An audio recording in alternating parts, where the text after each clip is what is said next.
In other writings, you talk about your experience with Reader's Theater, and you mention a little bit about how Theater of the Oppressed is quite different from the normal approach to Reader's Theater. As I read through Boalian and closer, in the back of my mind, I was kind of cataloging where I feel like I've come close to Theater of the Oppressed-like activities. I found several, dramatizing passages from performance that culminate in a symposium discussion, photo shoots where students portray strong emotions of characters, and that's usually where the conflict of the story arises, preloading critical dialogues where students have listening goals before the listening and then they debate with their partners, having students process content through fantasy narratives.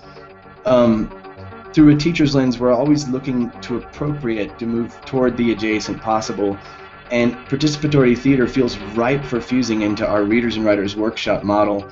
Do you think this is possible? I mean, can it become basically the Readers and Writers Workshop? Can it become the Readers Theater? Or do you think that we'll water it down so much and misconstrue it that it's better to leave it as kind of a separate intervention activity? That was a really interesting question, and so here's what I would say about Theater of the Oppressed, and I think that here's what Boal would have said, and I think here's what other people who think deeply about his work would say about it as well.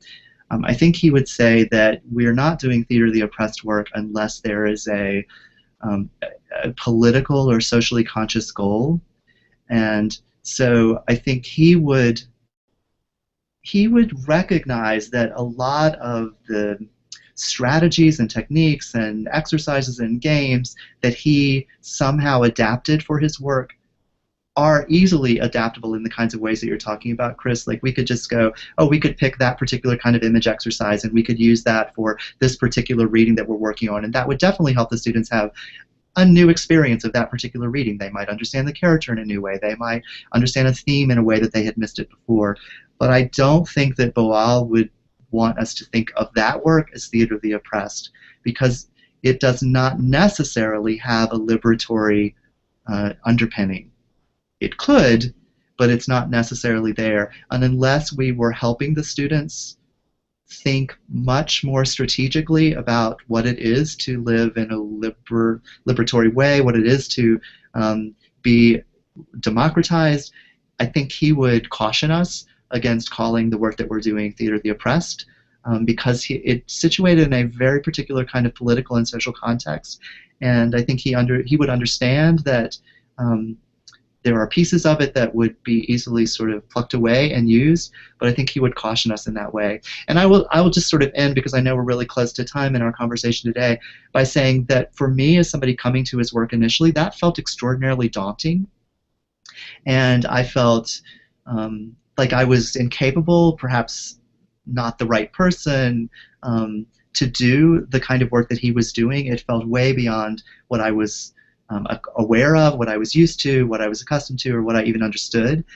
And so it was only through doing a lot of workshops with him and with other people that I was able ultimately to get to the point to do this project, that, like the one that you read about and that's in the book, where I was like, okay, there are ways of thinking about consciousness raising that build on the work that he's doing, but that may only be some small aspect of Theater of the Oppressed. And in those moments, and this is we did talk about this with the students there, in those moments it becomes important to help students delineate the differences there, because he would want, I think, the work to have, well, he wouldn't want, it's necessary in Boal's mind that the work have a liberatory foundation.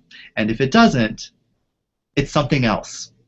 It's theater-based, but it's not necessarily Theater of the Oppressed.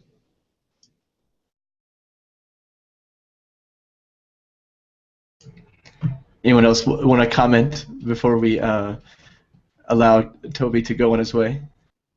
Yeah, I'll just say one thing on that as somebody who works a lot with educators and who I think appropriates these techniques in ways that people might not call Theater of the Oppressed, because I agree with you that you know, the term is highly specific, right? But for me, what I always come back to in this work is sort of the democratization of the classroom space, right? And that something as simple as standing in a circle can be a radical act in certain kinds of classrooms. Something as simple as you know, the way that we use our bodies to collaborate and participate everybody can't talk at once, but everybody can make a physical shape at once. And so I think there's something really powerful about that, and I think that that's potentially a way that this work can live on in contexts that are maybe not as politically charged as the ones that the work originated in.